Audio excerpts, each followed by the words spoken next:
I'm Russell Lissau, writer and co creator of the Hardways, and you're watching Two Geeks Talking.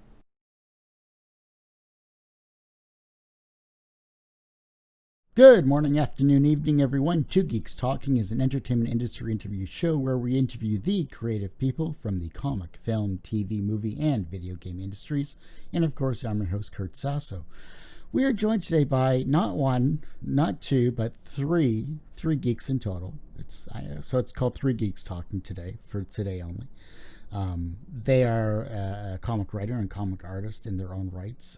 They have created an incredible five-part comic, I believe. We'll talk about that in a second. We are joined today by Russell Lissau. How are you doing today, Russell? I'm terrific, Kurt. Thanks for having me. Oh, not a problem. And we are joined also by Shawn Richison, sorry. Oh, that's okay. Nobody gets it right because we made it up. So it's thanks for having us on, though. You're welcome. We are talking about the comic collaboration between Russell and Shawn with a comic called The Hardways. And I'll bring this to you, Russell. What is this all about? What is Hardways all about? The elevator pitch for the Hardways is that it's a kidnapping tale set in Las Vegas in which everything goes wrong for everybody involved. It's a 5-issue miniseries, like you mentioned, that we are beginning to self-publish digitally. But we are pitching it to a variety of different publishers in hopes of getting wider distribution in print through the Diamond catalog to stores all around the world. But it's a crime noir thriller, which is my favorite genre, both to write and to read. And Shawn is doing an absolutely marvelous job drawing it. I couldn't have wished for a better partner on this book. It's great because when it comes to collaborations, obviously you have to find the right story, but you also have to find the right artist. So how did you find Shawn?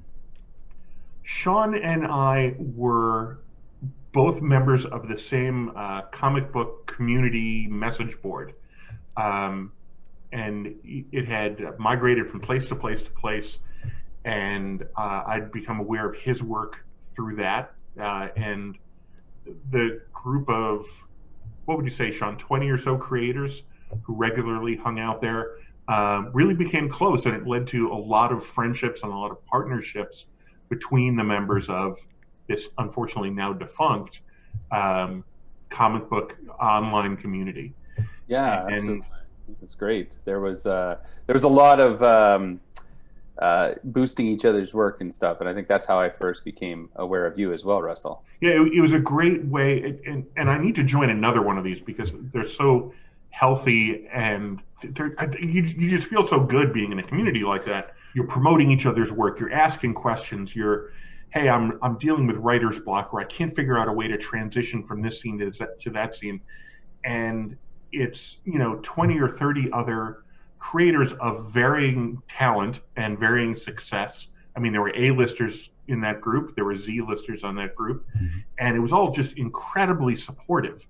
And a lot of people from those groups have since become pretty big names in comics. Ed Brisson, Justin Jordan. Who else am I leaving off that list? Ed and Justin immediately come to mind. John Bivens, and then there's folks like me and Shawn that are kind of in the mid-ground. Especially in this day and age of technology, especially with the pandemic currently. But I mean, back then, when you get onto a community like that, you kind of don't want to leave, even though there are people that leave due to circumstances or whatever. Shawn, from a creative perspective, is it the same for you as an artist with those types of groups? Oh, absolutely. I mean, you can, if you have the right blend of people there, I think you can post up, works in progress. I know I leaned heavily on Marv Mann, was a member of the group, and he has a wealth of knowledge when it comes to storytelling and that kind of thing. So I'd always kind of pick his brain, post up things in progress and say, well, what do you guys think of this? And, you'd get obviously varying responses. Oh, it's great. Oh, tweak this or that. But the great thing about it is it was all constructive. There was never, I've been members of other message boards and comic book communities from time to time where maybe it wasn't as constructive. Oh, this is kind of garbage. Why are you doing this, sort of thing? And you leave those quickly. This one actually hung about, I think, for several years, which was on the internet's forever. And it was always great to get the feedback from that. There was a lot of I predominantly am an artist, but there was a lot of support as well. Like when you wanted to take part in something that was more outside of your skill set, or if you wanted to try writing, a lot of writers on there that would give you a lot of advice and stuff like that too. So it was a great little meeting place, and it is quite sad that it's kind of past its prime. But out of the ashes of that, I mean, we have great collaborators that I've ended up working with, like Russell, and I got to meet people like Trevor Mueller, and I got pretty close with Jason Quest, and a number of other writers and artists that hung out there, aforementioned Marv and whatnot. So you keep those relationships active across other bands of social media, and you're able to carry on with that, which is great. So I think it was a wonderful experience, I have to say. Wow. One of the criticisms I hear from embittered young creators trying to break in who aren't having a lot of success is, well, it's all about who you know. I can't get anywhere because I don't know anybody in comics. Well, that's the same of any industry. I mean, your success is always based on networking, and that's all these message boards was networking, professionals and amateurs getting to know each other and talking craft and improving our craft. And it's the same in any industry. It's the same for plumbers. It's the same for doctors. You have networking events, and you succeed by making yourself better from learning from others, and you learn about opportunities through groups like this. And that's how Shawn and I first connected. I was working on a project, and the original artist had to back out, and I needed two artists very quickly to fill in chapters on this book that I had written. And Shawn had mentioned Marvin Mann, who I've worked with on 8 comics, and I hope to again one day. He's now working in traditional painting instead of doing sequential work. But I called on Marv and said, "Hey, can you bail me out, and can you help me on this?" And I reached out to Shawn because I really liked his work from what I had seen through this website, through this message board, and I knew that his style would fit very well with this 8-page, I think that's what it was. I think it was an 8-page story that was part of this book that I had written. And it turned out great, and that's led to now, I think, 3 other projects for us. And I mean, I think that's kind of the salient point there as well, is that as Russell mentioned, particularly right now, with everything as it is, these online forums, they're everywhere. They still exist. I mean, whether it's a Facebook group or it's kind of a Twitter list of people doing direct messages to each other, or it is some sort of more, I guess, traditional message board where you sign up and you post that kind of thing. They're all over the place. They're more prevalent than ever, and people are more adept nowadays with everything they've had to learn, how to Zoom, for example, or how to use Twitch or any of these kind of social hangout type places. And I would say for anyone coming up, don't fret because you don't know anyone, because and I can't reiterate this enough, man. Like I know lots of really established pros, guys who are very successful. I mean, Justin Jordan, as we mentioned earlier, right? I mean, he's gone on to quite a successful career. And, I came up with him, worked on some of his earliest stuff together. But it's not about calling in favors or trying to get somebody to give you, a boost, up the ladder or anything like that. It's about making actual connections and making friendships with other creatives in your industry. And honestly, comics has the lowest of pretty much any industry as a barrier to entry. You make comics, you put them online, and you've made comic. That's it. You're a pro now. Yay! Congratulations, you made it. And that is the beginning and the end of that. Whether you want to work for Marvel or DC or something like that, sure, there are barriers to entry there that are a little higher.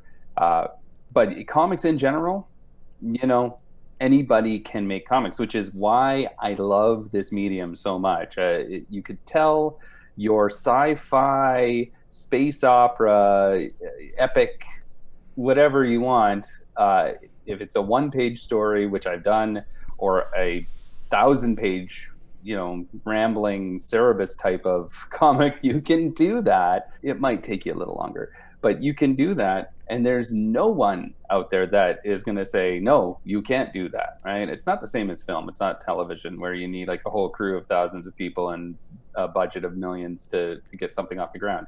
Just do it, man. If you're up and coming and you want to make comics, just do it and find other like-minded individuals. Give them your comic to read when you're starting out. And that's what Russell and I do too. I mean, we've shared this book with plenty of people to get feedback, to just see if they have some interest in it. Like, what do you think of it? Or just like, hey, you know what? We're buddies. I've read your work. You've read my work for years. This is my latest thing. Check it out. And, it's part of the beauty of our community in comics that we can do this kind of thing. Come out of the gate swinging with this idea, and by the end of it's a slog. Sure, you're grinding through it to get everything written and everything drawn and colored and lettered and edited and all of that, but when you get out at the end and you got your story and it's finished, and that's the reward right there, and it's amazing. It's there's no better feeling. And you both brought up great points, especially when it comes to community, especially when it comes to the entry barrier. Half that is hard work, and the other half is putting your name out there. I mean, I've been doing this show for 12 years. I only have 385 subscribers, but the interactions with creative people, individuals like yourself and Russell and everyone else I've interviewed over the years, just brings more insight to the talent that's around the world, and it's great to have these types of conversations. Yeah, absolutely. I think that's one of the things that, like, as you mentioned there, you just, if it's something that you're passionate about and it's a relatively low cost endeavor, I mean, you can just keep doing it, and eventually people will catch on, and the people who love it will really love it. I don't have a lot of fans. I will be the first. I'm not followed by 15,000 people, but I can tell you the names of the people who will absolutely every single time hunt down the next thing I've done and check it out, and they'll buy it and they'll support me. And it's not an official fan club, but man, if it were, they would be the most loyal. They would go to the mat for me. So that's what is amazing about, when you can make that connection with people with your work. Let's dive into the Hardways comic itself, because and this is what I love about tangents. You never know where it's going to go. But Russell, we'll start with you. As a comic writer, with the Hardways version that I read, which, thank you, by the way, the tease that you gave to me there, which was rather entertaining. Why is the Hardways an important story to tell for you as a creative writer? Wow, why is it an important story to tell? I don't know that it's an important story to read, but it was an important story to tell because it was just bursting to get out. I love crime stories. I love writing detective stories. It was one of the reasons I enjoyed writing Batman so much in my 2.5 or so year sojourn into Gotham City for DC Comics. I love doing crime stories. I love doing mystery stories. I love looking at the seedy underbelly of life in series that you've seen, like Criminal or 100 Bullets. In particular, those are both incredibly inspiring to me. Darwin Cook's Parker graphic novel adaptations were very, very inspiring.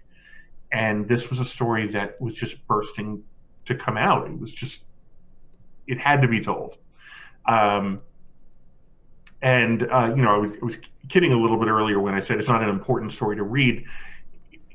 It's going to be a fun story to read. The people who have read it, Shawn had mentioned that earlier, the people who either have taken a look at it because they're friends of ours or reviewers who have seen it, it's really hooked them. And that's the sign of a great crime story.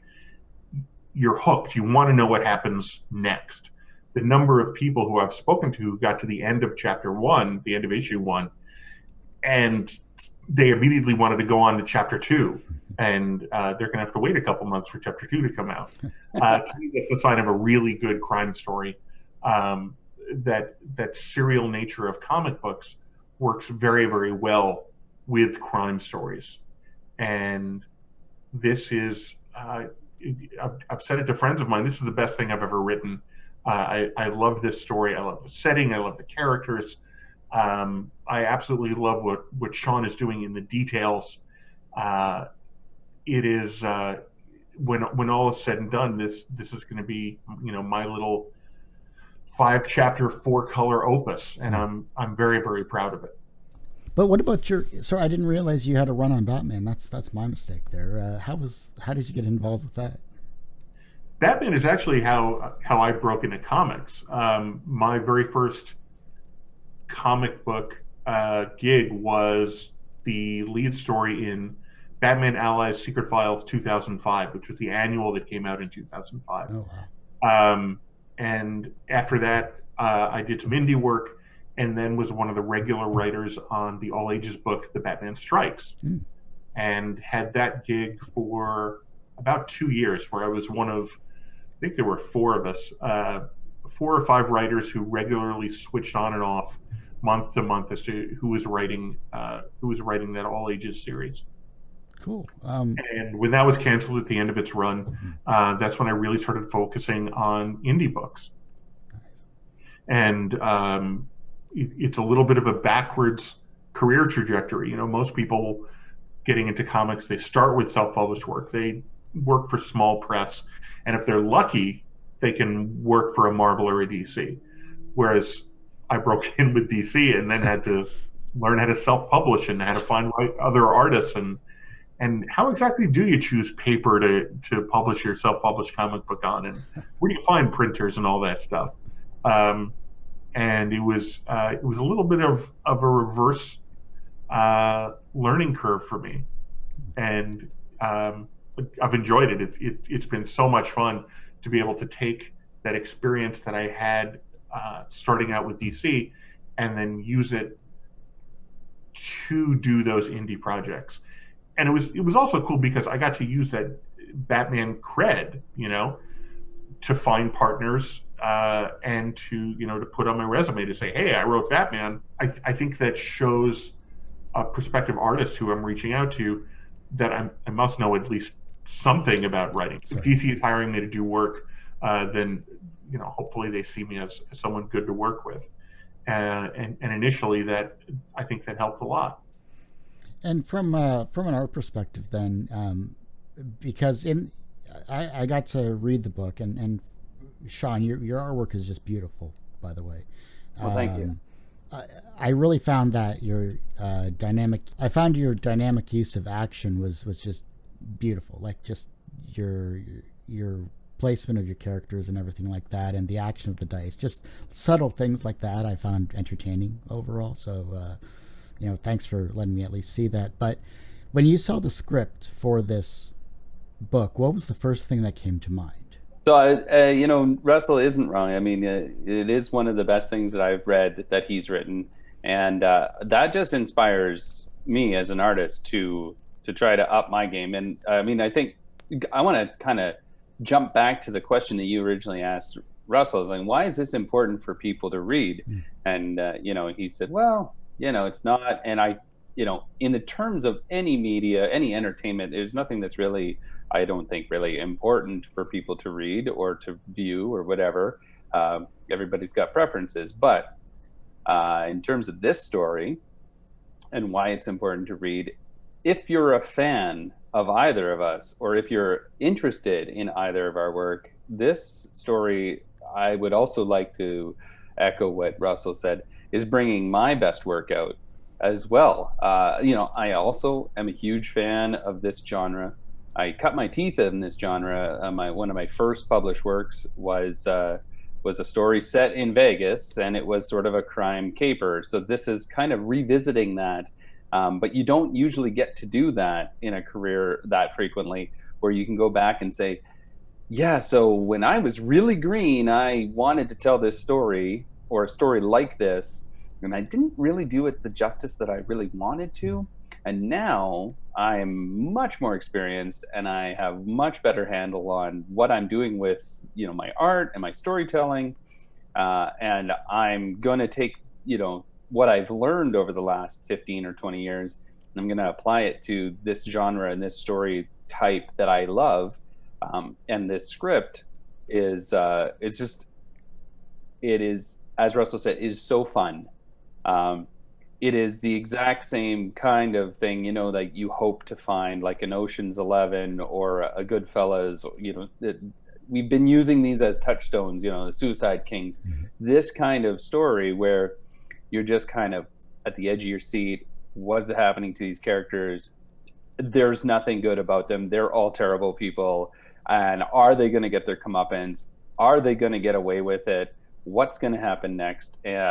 Like reading the script, I was just turning the pages when he first sent me the scripts, and I mean virtually, because of course they were document format. Anyway, but I'm just like flipping through it. Just what's the next? Oh, what's the next? Oh, who's this character? Oh, this guy's. Oh, what a dirty dog! I can't wait to draw him. So it really got my juices flowing when it came to that. And it was just a heck of a lot of fun. And I think that Josh, our letterer, and Juan Romero, who's the colorist, have really also just brought, they've just elevated the whole work to the next level. And I mean, I wasn't necessarily surprised with the kind of reception that this book has been getting from people who have read it. But you go in thinking, well, yeah, this is great, of course, because I did this. This is great, and you hope for that kind of response. But when you actually see it, it is extremely gratifying to read the kind words that we've received from like so many people who have taken a look at the book and given us comments about it or quotes for it, I mean, that makes it all worthwhile. And I just can't wait for chapter 2 and chapter 3. It just levels up, right? I mean, it's like, the best video game, you play it, or you kind of one of those, next level is just, yeah, exactly. You just want to go to the next level, and 8 hours later, you're still holding the controller, right? So unfortunately, like Russell mentioned, you're going to have to wait a little bit, because we are doing this on our own dime, and we are kind of in the middle of a pandemic and everything else that's going on. But we are getting it out, and as soon as it comes out, we've been talking about this nonstop, and we're going to keep talking about it nonstop. Sorry, social media. Sorry, people who follow me. That's what you're going to see and hear for the next little while. That's okay. But it's worth it. Totally worth it. So. And I think the bi-monthly schedule that we've got planned is both realistic for the creators and what's the right word? Acceptable. Mm-hmm. for the audience, that they're going to know that this book is going to come out every 2 months, is I think reassuring. It's not a 20-issue epic, and you don't know when the next issue is going to come out, which happens all too often in comics. Mm-hmm. I think having that 2-month buffer, where we're already halfway done with issue 2. The script is already written, of course, all 5 issues of the script. But that Shawn is halfway done with the art on issue 2, and he's going to be able to send it to the colorist and the letterer very soon. And while they're doing that, he can start work on issue 3. I think it's a very, very realistic schedule. And that's also difficult too, with your own finances and your own schedules and life in general that does occur. It's glad that at least, we're not going to wait like 5 years for the next issue type situation. No, that shouldn't be happening. Not the point. No, definitely not 5 years, maybe 3.5 at the most. Good stuff. With any comic book that a person picks up, you usually have to have a great cover that kind of draws them in. You have to have a great opening first 2 pages. Why, Russell, for you, why was the opening couple of pages so important for you to get this story started off right? Oh, that's a great question. The story starts out very much with the action starting. The action is underway, in media res, they call that. We're inside a casino in Las Vegas, and the action is happening around a craps table, which is where the name the Hardways comes from. The Hardways is one of the bets on the craps table, and I have been known to spend an hour or two rolling dice at the craps table. I'm familiar with how the game works,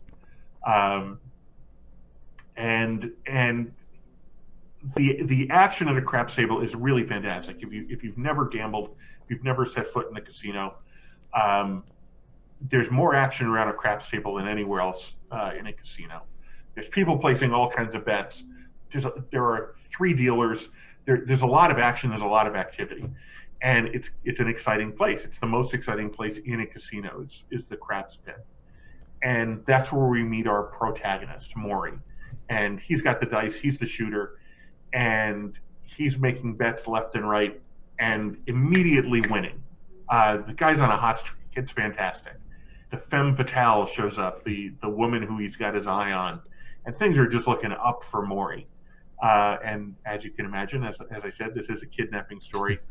Things turn very, very badly for Maury. We wanted to get that action in the first couple pages, to have that activity, because it gets the blood pumping. And I thought it was a really great way to meet Maury, to understand what his motivations were, what he's after. Very early on in that scene, the casino manager comes over and offers him a comp dinner or tickets to a show. And he says, "Hey, I'm not leaving this spot. I'm on a roll," So you know what he's motivated by. You know what he's after. And then the girl shows up, and he changes his perspective a little bit. His motivation changes. His eye on her skirt gets him in quite a bit of trouble. And I think Shawn did a really wonderful job of drawing the action, getting it right. You had mentioned the dice bouncing. Shawn did that absolutely beautifully. Mm-hmm. The way he drew the craps table, the way he drew the room. I had loaded the script up with photo reference, things on the internet. If I said I want a shot of the craps table, I found the shot that I wanted online, and I sent him a picture of it, because somebody who's reading that, who knows the game, is going to notice if the table is drawn wrong. And that's going to pull them out of the story. That happens in the movies, it happens in comics, it happens on TV. If you, Shawn, I'm sure you're familiar with this. If you're watching a movie that's supposedly set in Chicago, but it's the Vancouver skyline or the Toronto skyline, which happens quite a bit, that's going to pull you out of the movie if you recognize those problems. If you are watching a police procedural and the actors aren't doing anything right that normal police officers would be doing, it pulls you out of the story. So I wanted the action and the activity and even the look of the casino to be right, so that you're immersed in the story very, very quickly. And I think we do that pretty successfully. Yeah, I think so as well, for sure. But Shawn, looking at references as an artist, it's the background and everything around that game that kind of really sets the tone for me as well. It's not just the action of the dice rolling, which was beautiful, truly, by the way. Is it because of Russell's script that you're able to fill in that scene fully? Was he that detailed in what he wanted out of you as an artist? Oh, well, Russell and I have worked together a few times now, so we're starting to get a feel for how much information I need. I mean, he's great with providing tons of photo reference, and I absolutely appreciate that. That is my number one get as an artist. If I can get the writer to send me, what inspired this, at least, right? Or what did you have in mind? What was the touchstone for you when you were writing this scene? That gives us kind of a point of reference for the two of us to springboard off together, rather than, where you might get something where someone sends you a bleak description or a limited description, and you send them back the art and they say, no, that was absolutely not. No, when I said apocalypse, I meant Arctic, and you drew a desert, so it's like, oh, okay, apocalyptic landscape, but in the Arctic, right? So, when I get the reference, it makes my job that much easier. And I just keep sending it. You know what I mean? Like, if you wanted to just make a fumetti and send it to me, and then, like an Italian photo comic, I'll just base that whole thing off of that. Now, but you're right, Russell's great to work with, in fact, as well, because he is flexible. And so, he'll send a pretty substantial amount of detail. He's got ideas for how this person might be dressed, or maybe, and definitely with the crap stuff. I've been to Vegas. I am not a gambler per se. I am not familiar as I could be with this stuff. But he was amazing at, when I said, oh, okay, well, things like the way the faces on the die go, or the dice, the way the different chips are laid out, the colors of the chips, all of this kind of stuff. I was just kind of like flying by the seat of my pants until I would say, hey, what's this? And he'd say, oh, no, it's got to be like that. It's like, oh, right. Okay. And then we can fix that, make that the right way, so that, like he says, somebody who's familiar with it won't get sucked out of the story, won't trip up when they're reading that page, right? Hopefully I've done my job and it passes muster. We're good.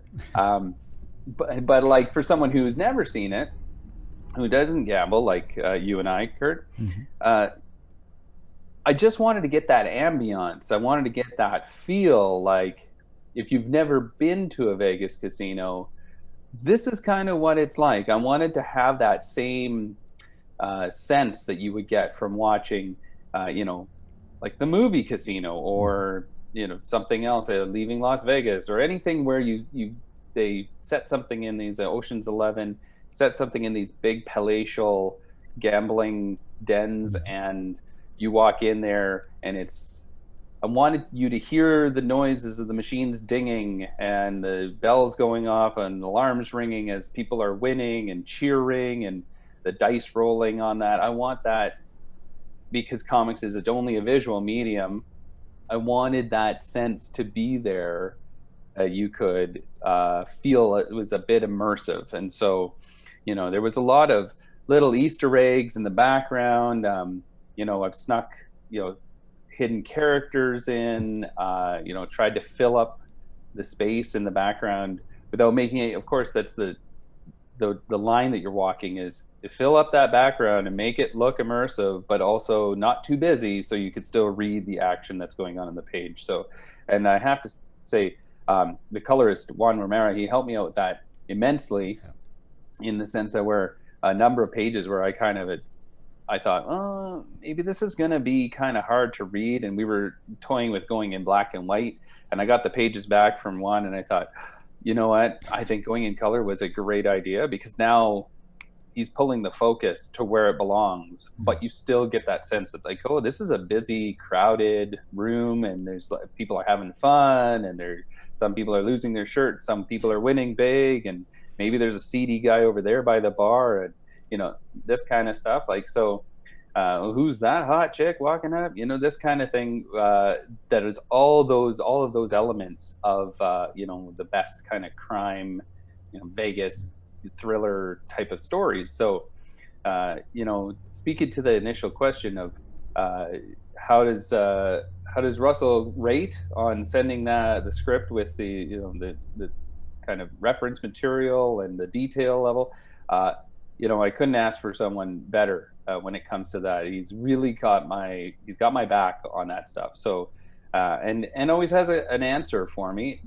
but also is very willing to be open to any suggestions I have. If I say, maybe I'll angle it this way, or maybe I'll add a panel here, and he's always, oh yeah, well, I didn't even think of that. Try that, and if it works, it works, right? So there's a note on the top of every script that I write, right below the title, right below my byline, and it says, I write in full script. I give a lot of detail because I want you, the artist, to know how I see the story unfolding. But you're free, this is what the note says, but you're free to change it for the better if you see a better way to tell the story. Just communicate with me. And every change that Shawn has suggested to the story, whether it's panel layout or camera angle, or hey, can we try this instead? Or I think there are a couple of cases where you've broken action that had been in one panel into two panels, or vice versa. Over the time that we've worked together, there have been a couple adjustments like that, and they've all been great.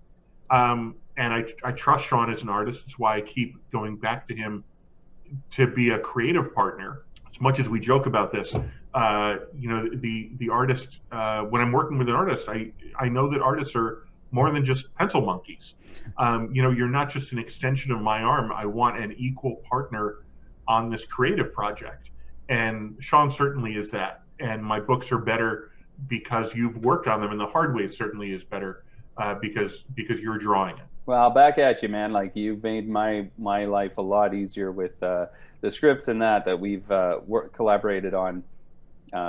There's never a question as to what I need to put on the page, and then when I do screw something up, you're usually like, oh, that's a happy accident. Happy little trees. That's happy little trees. Yeah. Oh, good work.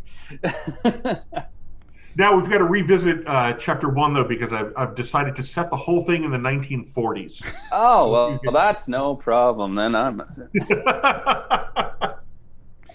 Oh, that's good stuff. It's great to see a collaborative effort like that. It's great to have an artist and a writer, working so well together as you both are. What I really, and you can add my name to this list of people that want to see the second chapter more so than Thank you.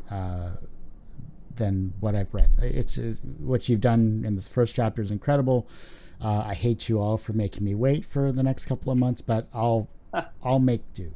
Because top 3 Las Vegas-based films that you both enjoy. It can be either the same or separate, but I mean, if you had to pick 3, what are your top 3? Vegas-based films. Number 1 for me is the George Clooney Ocean's 11, which, God, how many times a year do I watch that movie? 3 or 4 times a year. It's one of my favorite movies. Steven Soderbergh as a director at his best, and an absolutely wonderful cast. It's a caper movie. It's a Vegas movie. It's funny. It's dramatic. It's got this marvelous cast. It's excellent. It's just spectacular.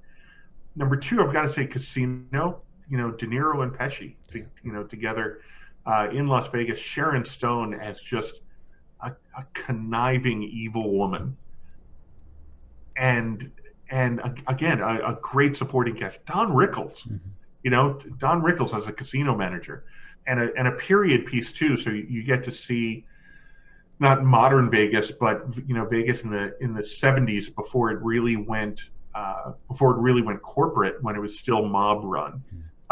Which, as someone my age, I've only read about and never really experienced it. And it's just a gripping movie that gets better every single time I watch it. My 3rd favorite Vegas movie? That's a good question. It's a really good question. I got to say The Closer. I'm sorry, not The Closer. That's terrible. The Cooler. With William H. Macy, Alec Baldwin in one of his absolute best roles, Paul Sorvino, a really wonderful cast, set in a casino in downtown Las Vegas, kind of a rundown joint that's competing with the modern Strip, and this really sad story that becomes an uplifting story, and it's really wonderful, and it's wonderfully shot. And I just love all those characters. The heroes and the villains in the cooler are just marvelous. And over to you, Shawn. I don't think there's any question. You can't. I don't know that you could set Ocean's 11 anywhere other than Vegas. I mean, the whole MacGuffin is, heisting this casino and enlisting, the disgruntled owner of another casino that got pushed out by by the guy that they're gonna, and the revenge plot with the girl. And it's quintessential. So, that's got to be my number one. But I'm going to go a little different way than Russell on my other two choices, simply because the question was, what are my favorite Vegas movies? Not what are my favorite crime movies in Vegas. True. And because you gave me that out, I'm going to say Vegas Vacation is my number two. It is a fantastic Vegas movie. Again, all about the setting and all about all the things that happen in and around Vegas, which is great. And number three is Honeymoon in Vegas, which again, it's not a crime movie, it's a comedy, but all of these, they always touch on those, right? They touch on, there's a lot about the gambling. There's always shady and shifty characters. It just seems to be sort of part and parcel of that locale, right? But what they all have in common, I think, is the exploration of all of the facets of Vegas. It's not just in a casino. It's not just, Wayne Newton is in Vegas Vacation, and he's got his compound outside or near the city where he woos Beverly D'Angelo. All of that kind of thing where you think, yeah, there's some crazy stuff that goes on around Vegas. And, Honeymoon in Vegas, the skydiving Elvises, like Nick Cage jumping out of a plane to win back his wife or whatever, or fiance. Yeah. It's amazing. And while, as an honorable mention, we're on the Nick Cage jumping out of airplanes, Con Air, the ending where they crash on the strip, is absolutely ridiculous. But I gotta say, one of the best action set pieces in modern cinema. I'm sorry, I'm a Nick Cage stan. I am. I think he's terrible but glorious all at the same time. And how do you not love that? So I'll put that in as an honorable mention. It's not mostly taking place in Vegas, but that ending makes it worthwhile. So the last four questions I have here, because I know we're running out of time, but I do want you to think about these as you answer. We'll talk to you all day, brother. I know. Oh, yeah. My kids are down for a nap now, so I'm good. Don't forget, I have to edit this stuff too. Oh yeah, right. Yeah. Everyone has one person that kind of inspired them on their path to where they are today. Who was that for you, Russell? Wow.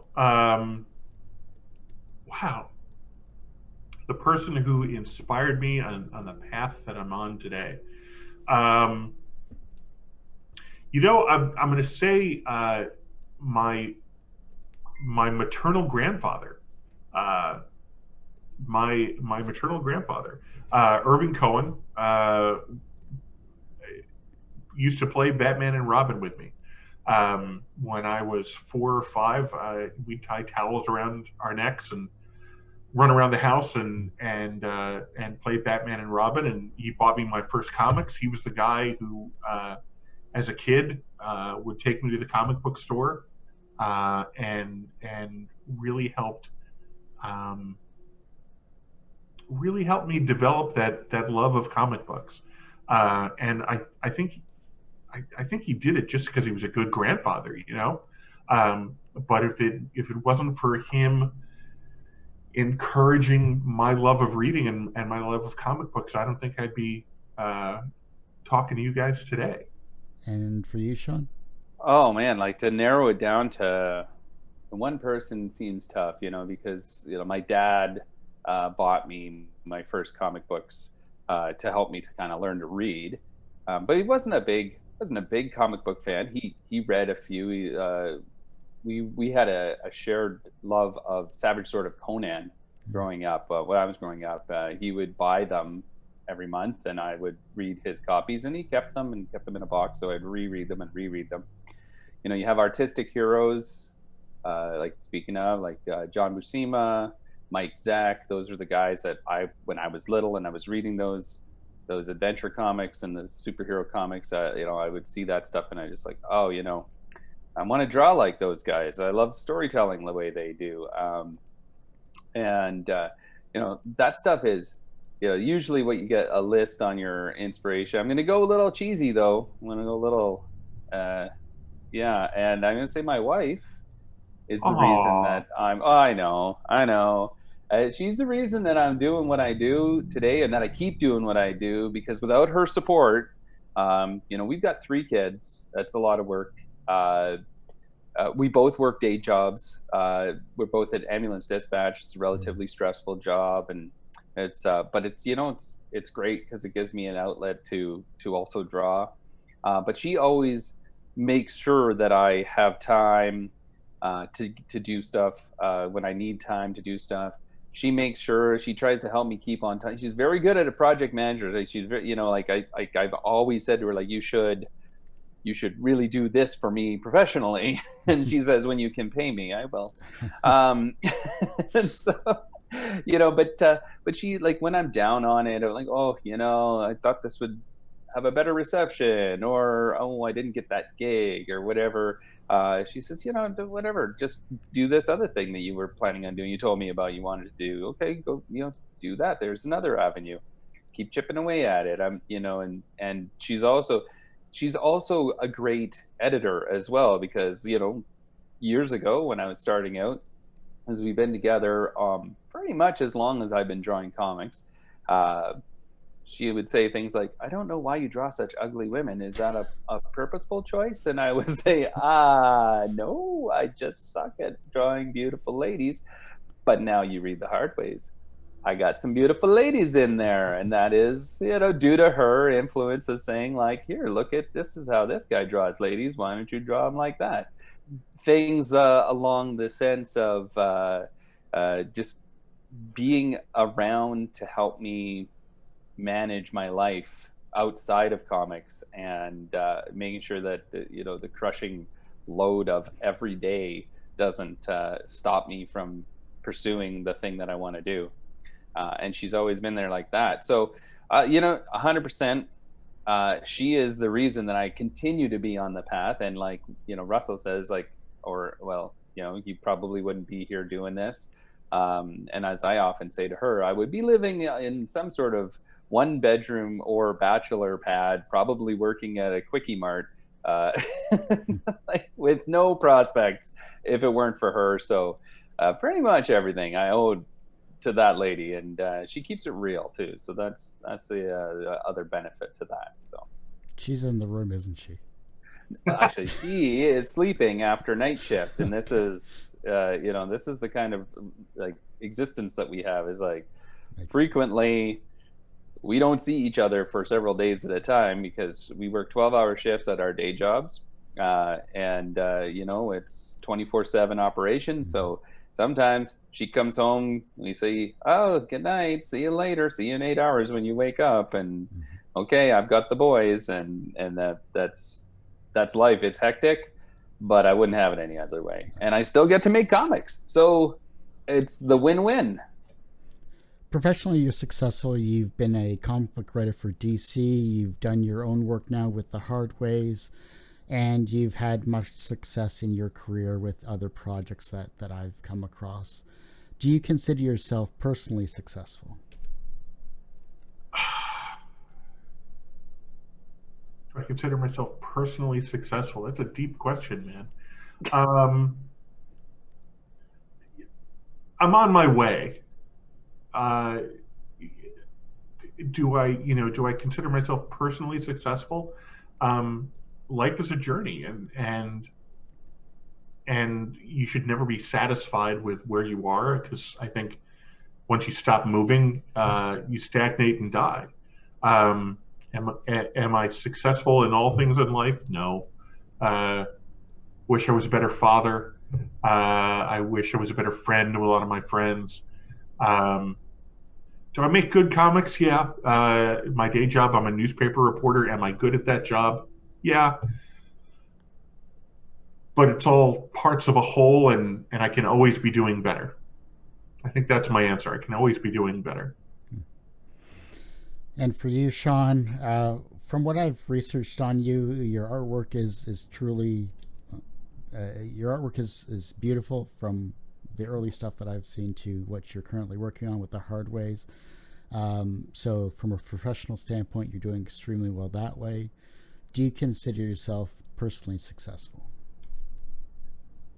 All right, next question. No, like I think, I touched on that in the previous, the inspiration question. And I think I'm going to echo, just crib from Russell's notes there a little bit. Yeah, obviously, we're all a work in progress. I think it's a lot of hubris if you think that you're not able to improve and not able to, or shouldn't try to continue to develop and to continue to educate yourself. And I am constantly learning. I am constantly finding out all the stuff I don't know. I knew that I knew way more than I know now when I was much younger. And the older I get, I find the less I know, if that's making any sense. But I want to know, and I try to remember all the things that I need to improve on. And Twitter's an interesting, just as an aside, it's an interesting platform, because I know a lot of people call it a terrible, it's a hell site. Oh, why are we on this place? But for some reason, the people that I follow and the tweets that I'm reading are definitely from a group of people that in my real life I would maybe never meet. And those viewpoints are fascinating to me. I don't always agree with all of them, but I try to take that in and say, well, if this person wants to be referred to in a specific way, if this person feels like they're losing part of their self because of an activity or behavior that I might have engaged in the past, I'm going to change that behavior, because I don't want to diminish anyone, right? I genuinely try to be a good person. I think if that is some sort of benchmark of success, that you want to help people or you want to not harm people at the very least, because I can't say I'm out there at soup kitchens and like 3 kids, remember. I would love to be more, I'd love to be better, but at the very least, I know I definitely don't want to damage the planet, damage other people, hurt people, even inadvertently. And I think that might be, to me, sort of like an earmark of success. Okay, I know that I know I need to continue working on everything, but I know that I want to. So that's me being successful. And that's not just, like you said, personally, but I think that has to flow into all aspects of your life. Like Russell says, want to be a better dad. Sometimes I, am not the best dad that I could be, or, whatever. I want to be a better artist. I appreciate your comments. I hope that everybody enjoys the art that I'm providing. When I see other artists putting stuff on the page, it blows my mind, but I know that I'm always a work in progress, right? And it is a bit heartening sometimes when you see some of these superstar artists, and then they say, "Yeah, I don't understand how that guy does it." I think, oh, so it's not just me. All right, so we're all trying to be better. We're all hopefully trying to improve ourselves, and if you can keep working on that across the board, like I said, I think that shows a modicum of success. So the reverse of success is failure. How do you deal with your personal failures, Russell? Well, I drink. No, that's not really true. How do I deal with personal failures? I'm wow, these are really deep questions, man. Um, I'm fairly self-reflective.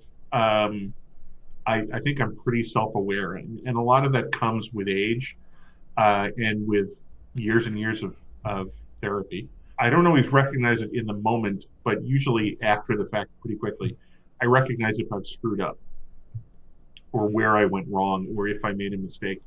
And I spent a lot of time thinking about, well, how can I fix that? And how can I fix that behavior? Or how can I prevent that problem from happening again? I'm not always good at putting that plan into action. I think I'm pretty good at recognizing it and at least recognizing something is wrong, something went wrong, I did something wrong. I've got to move forward and fix it. And there was a story that I was covering for the newspaper earlier this year. A pastor said something that I thought was incredible, and it's kind of become a philosophy for me. And I share this a lot with friends of mine who have experienced tragedy or have experienced problems in their life, setbacks, you know. And he said, when I was a kid, my mother used to tell me if I was feeling down or if I'd had a problem or setback, my mother used to tell me, this is where you are, this is where you start. And it's a reminder that every day is a new day, and there are always opportunities to get on the right path and to fix whatever it is that you don't like about yourself or about the world you're living in or the things that you control. This is where you are, and this is where you start. And that's how, when I'm in the right mindset, that's how I can tackle the problems that I'm dealing with, whether they're professionally, which fortunately I don't have too many professional problems. Certainly not in comics. I'm pretty lucky in that way. But with personal setbacks, with the life issues that everybody faces, you know, I try to recognize this is where you are, and this is where you start. For you, Shawn, of course, the reverse of success is failure. How do you deal with your personal failures? First, I'm going to say self-deception is really handy. No, seriously though, I honestly, I think that it may be one of my failures, is the difficulty that I often have in accepting blame or, I have a defensive streak and I know that. But again, like Russell says, I'm self-aware enough, just enough, to try to deal with that. And so, my that is my go-to is like, hey, it wasn't me. And then maybe I have to unpack that a little bit and say, okay, well, maybe why is this person or why is this situation unfolding the way it is? Why am I getting the reaction I'm getting? Maybe it is me. Like one of the things that I have very little kids right now, very small children, and you're always trying to impart, whatever fatherly wisdom you have tried to accumulate throughout your life, and that really helps, I think, put it into perspective.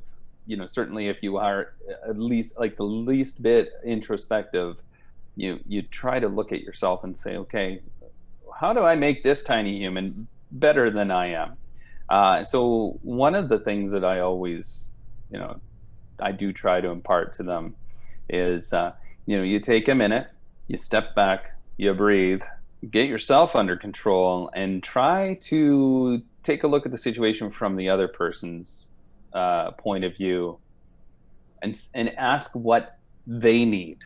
What is that person or what does this situation need that you have failed to provide, but might be able to help provide? And this is going to be cheesy, maybe, but I'm a big Star Trek fan. And the original series, there's an episode, A City on the Edge of Forever, where Kirk goes back in time to 1930s Depression era. I believe it's New York City, probably the backlot that was cheapest for them to shoot on. he ends up meeting this woman. He says, in the 24th century, we've learned that the three most important words aren't even "I love you," but "let me help." And I was a little kid watching that. I thought, man, that been there. And I think that's what I try to do when I've let someone down, when I've failed at something, when I haven't succeeded. What can I do to change that situation, to improve that situation? And I mean, sometimes it's just acceptance. Sometimes you just look at a situation where you didn't get the gig, you didn't get the pages in on time, you didn't get the brief on what the writer or what the editor wanted in terms of a comic book professional standpoint, and you effed it up. It might be too late to help. It might be too late to redraw it. It might be, the book should have been out. And all you can do is just own that and say, you know what, that was me. I understand. If you don't trust me anymore, you don't want to work with me again, we're through. I'm going to own that. But I think that communication is key. And I've heard this again and again from editors. I get it. People are going to be late. People are going to screw up. Let me know as soon as you know that you think you've screwed up. And then we can maybe do something to deal with that. And so I think that that initial defensiveness that seems to be innate in me, or perhaps learned from an early age, I've tried to supplant that with a communication strategy of, what can I do now? I've made a mistake. How can I help now? How can I correct this path? And it's tough. It is really hard, I think, for a lot of humans, for a lot of us to say, hey, I messed up. I'm going to own that. What can I do now to try to mitigate my failure? What can I do now to try to improve your situation that I have made worse? And again, that goes back to that previous question. How do you merit success? Well, how can I help? What can I do to change to make your situation better? And I mean, we're in it seems like a pretty deadly time right now. It's a scary time. There's a lot of unknowns. And I don't care what your politics are, but if you come at me with a strategy of, I don't care what my actions are going to do to exacerbate this situation and make it worse for people, I have a hard time accepting that. And I try to come at everything with I care about what my actions are going to do to the situation. And if it's not improving it, let me step back, or let me change my actions to try to improve it. So, I think failure and success, like you say, they're the flip side of that coin. And your attitude really determines whether you are going to be a successful or a not successful person. And I hope that I can continue to have the right attitude, and I hope that I get corrected when I don't have the right attitude. I hope that's also true. The younger generation is looking at your work, either from Batman or from yourself as a reporter, or through the Hardways itself as a writer, and they're becoming inspired to do something creative themselves. How can they inspire the generation that follows them? Well, I don't know if I've got an answer for that, Kurt.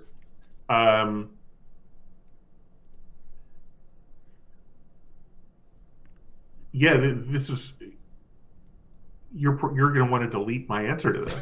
I don't know if I have an answer to that. I can barely deal with how I can inspire people.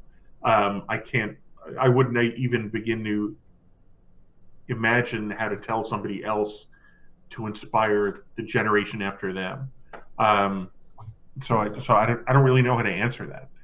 All right, Shawn, you get the ball here. The young generation are looking at your work as an artist, and they're becoming inspired to be creative themselves, either as an artist or as something else in the creative field. How can they inspire the generation that follows them?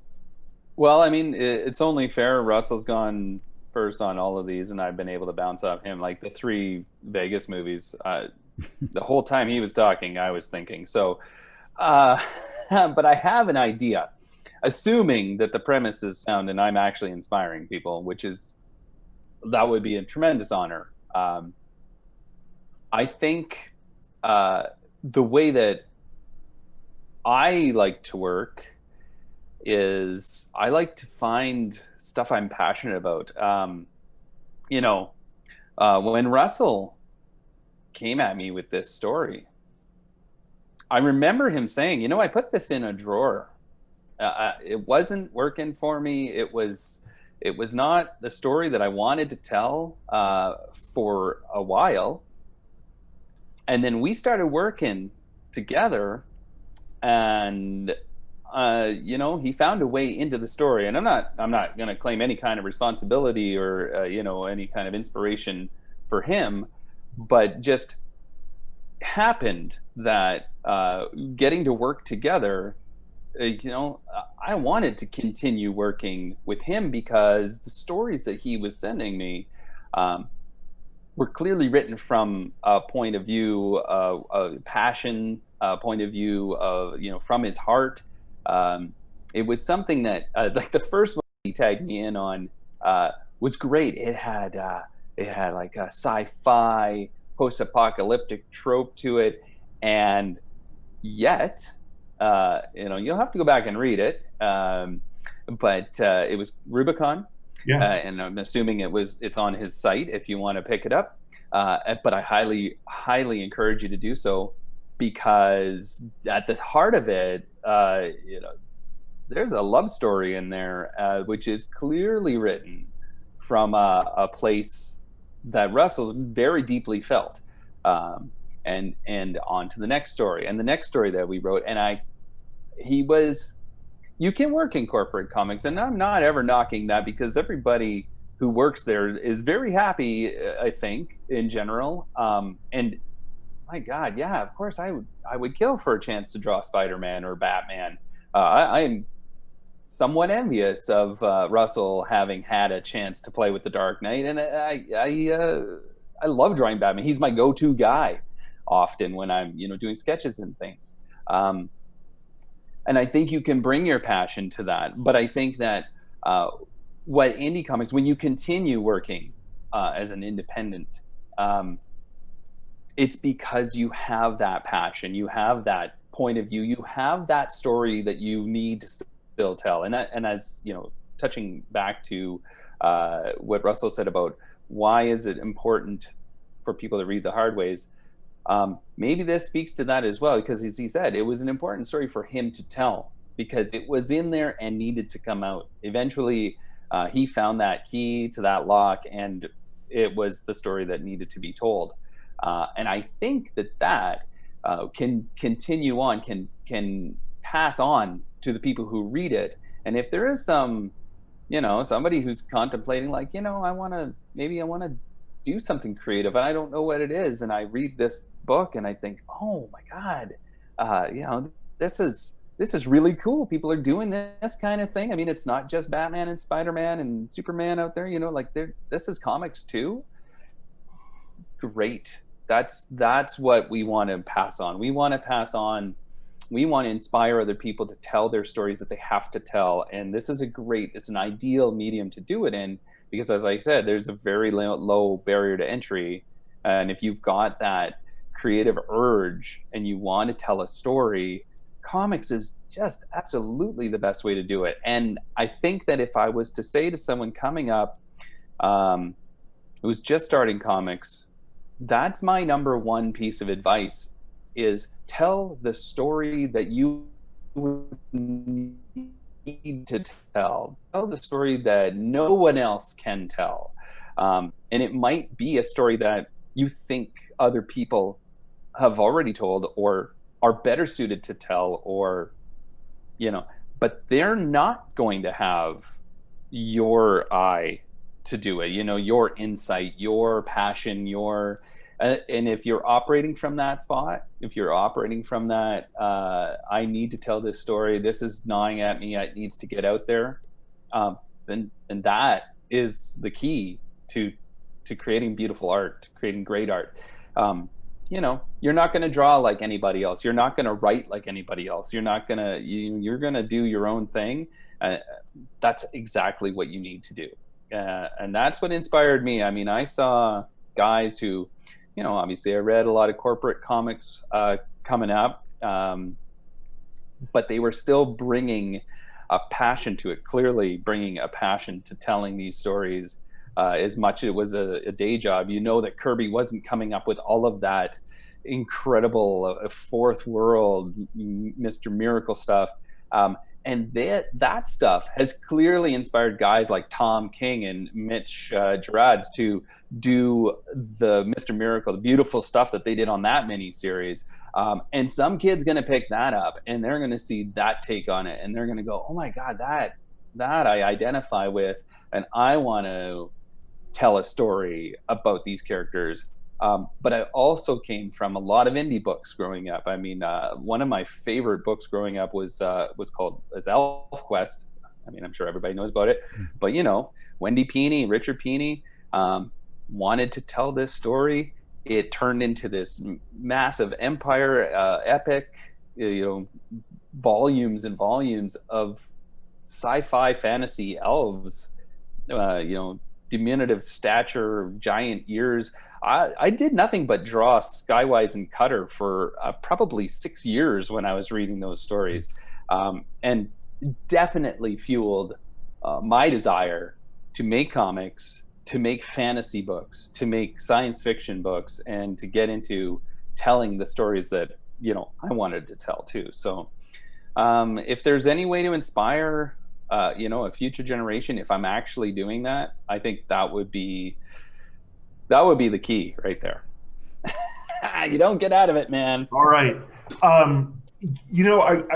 Shawn's answer was terrific, and it made me really reflective. And I'm gonna go back to answer the question. I'm gonna tweak it a little bit and go back to that message group that Shawn and I belonged to, where we met, and the unofficial motto of that group was "Do the work." And I don't seek to inspire anybody with my comic book writing. I just want to tell a good story. And if those stories inspire people to pick up pen or pick up laptop and begin work, so be it. The best thing you can do for anybody is to do the best job that you can do, right? Do your best work. Do the work. If you want to make comics, make comics. If you want to paint, paint. If you want to be a novelist, if you want to be a poet, if you want to be a musician, do the work. It's so frustrating to meet people at comic book conventions who say, "Oh, I want to be a comic book writer." Well, then write comics. Do it. I knew at a very early age that I was good at telling stories. It was a bit of a journey to find out the best medium. I was a terrible poet. I was a terrible songwriter. I tried writing novels and got bored at it very, very, very quickly. But I found out that I was very good at journalism. And then years later, not into my mid-30s, did I find out that I understood the language of comics very, very well, and that I understood the mechanics of it and how to tell a story in a comic book script. I understood the language. I had deciphered it. I had broken the code. And now I strive to tell the best comic stories that I can, to tell the stories that are in my heart, and I do the work. And that's how you do good work, is, be true to yourself, be true to your story's vision, be true to your vision, and do the work and do the best work you can do. And hopefully that resonates with people. I don't know about inspiring, but at least hopefully that resonates with people, and maybe that moves them to buy another issue of something else you've written, or to pick up a pen or a tablet or a laptop themselves. But if you tell the best stories you can tell, if you draw the best pictures you can draw, if you letter the best or color the best you can do, if you're true to your project and true to yourself, that's the most you can attain to. Now, before we end the interview, though, where can we find the Hardways and your other social media presence on? I'll tackle this first. The Hardways at the moment is a creator-owned project. It is, again, at the moment, self-published. So you can buy the book from any of the creators, any of the contributors at our online stores, and very soon on Comixology, the digital comics website. We don't have an ETA on that. The book has been tentatively approved for Comixology. We just don't know when it's going to go live on the site. But for me, you can find it at Russell-Lissau, my first and last name, Russell-Lissau.square.site. That's my online store. You can also find me on Twitter at @rlissau. I'm there predominantly, as well as on Facebook. You can find me at facebook.com/russell.lissau. And that's pretty much where I talk comics. Where if I'm running a sale on my site, that's where I'll tell you about it. And that could be on the Hardways or any of my other books there. I've got some of my Batman books for sale. The other books that I've done with Shawn, which are, Shawn, help me out if I miss any of these. That first one, Rubicon.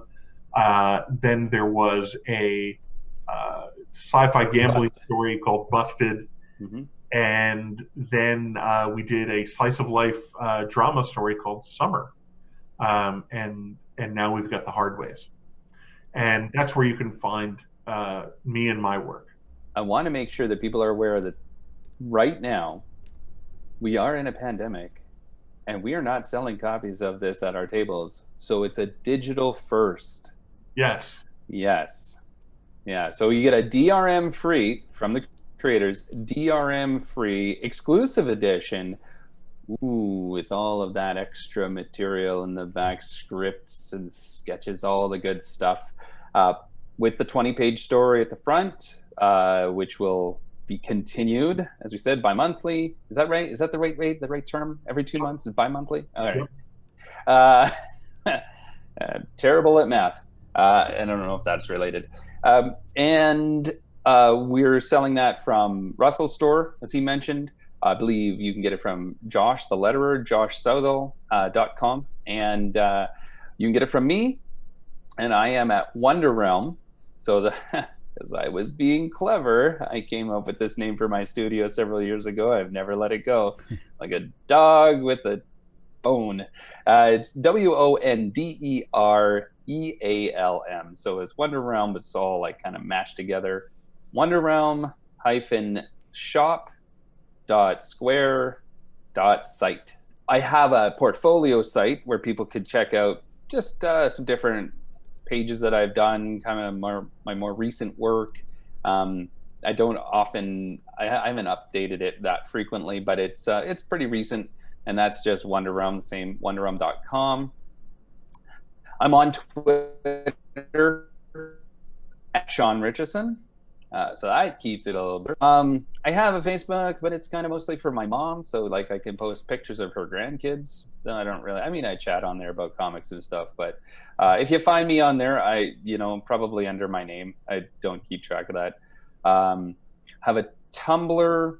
I believe that's at Shawn Richison as well. I try to keep it the same. And I'm on Instagram also, where I'll post snippets of my art, again, at Shawn Richison.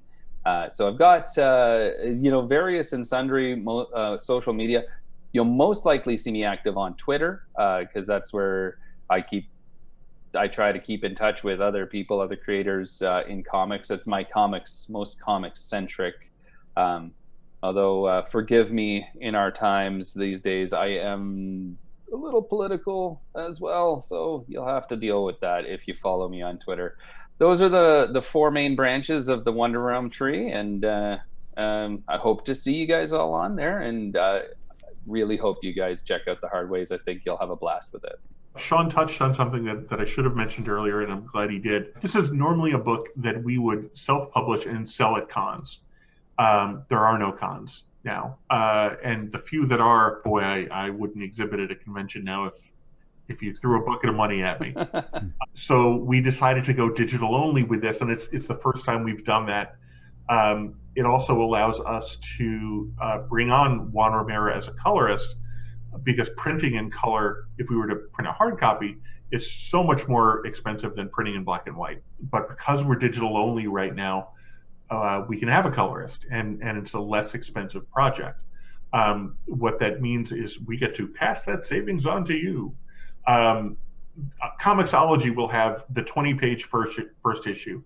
What we've got on our stores, at our online stores, as Shawn mentioned, is an expanded special edition that you can only get from the creators. Instead of the 20-page story, it's a 38-page special edition book. Again, DRM-free PDF with essays, character designs, the script. There's some back matter. There's some other back matter. And every issue that we publish that way is going to have all those extra goodies so that you feel happier plopping down a few bucks for a digital comic.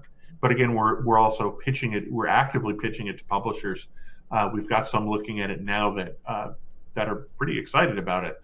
And I hope that very, very soon we're going to be able to get this book into the Diamond catalog and get it into stores. But for right now, the best way to pick it up is from each of our stores, and whoever you want to support, it's fine with me. If you want to buy the book from Shawn, feel free. If you want to buy the book from me or from Josh, please do so. We're just happy to get your filthy pennies, and we will ship you the book post haste. Time flies, and I'm glad that we got to take the time to interview you both. And The Hardways is a great novel. I can't wait to see the other parts to it. I want to see everything together so I can enjoy it fully. That would be great. But I really thank you both for coming on the show, Russell and Shawn. It's truly a pleasure having you on. Kurt, thank you so much. It was great to talk to you again. Yeah, Kurt, thank you very, very much for having us on. Great to talk to you for the first time. Nice to meet you. And, anytime I have a chance to chat about the process, the current project, at the depths of my soul, apparently, I'm in. So thanks again. I hate to say it, but of course that ends this episode of Two Geeks Talking. Russell and Shawn, thanks for coming on the show. Next week, we have other creative people. I'm not going to pull up the schedule because apparently that blocked out the last guest face during this portion. So tune in next week for another great interview. I believe it's with the comic creator from Brack Attack, and then I have another comic creator following week. I'll also have Fred Kennedy, Fearless Fred, on the Toronto Radio, as well as a comic creator in his own right. I know Fred. Yeah, he's a great guy. He's going to come on the show and talk about his Star Wars radio show that he's put together, which is incredible, by the way. It's truly amazing. It takes me back to like the old days of like watching Star Wars in the theater type situation. It cool. Just really blows I'm going to check my that mind. out. Yeah. So I can't wait to have him on the show. It's been far too long since I've chatted with him. But that ends this episode. Thank you again for listening and watching. You can find this interview on our website, tgtmedia.com or twogeekstalking.com. That's the word two, not the number two. You can also find us on our YouTube channel, which is now finally named and branded properly. You can either search Two Geeks Talking, or you can do youtube.com/c/TGT Media. And I'm trying to put up my past interviews from like 10 years ago that I found as well to this channel, so I can finally streamline everything into one area. My social media is, of course, at Kurt Sasso for Twitter, Facebook, Instagram, and a few other things. Thanks for listening and watching. Tune in next week for another great interview on Two Geeks Talking, where everyone has a story to tell, and it's up to me to help bring that out. Thank you.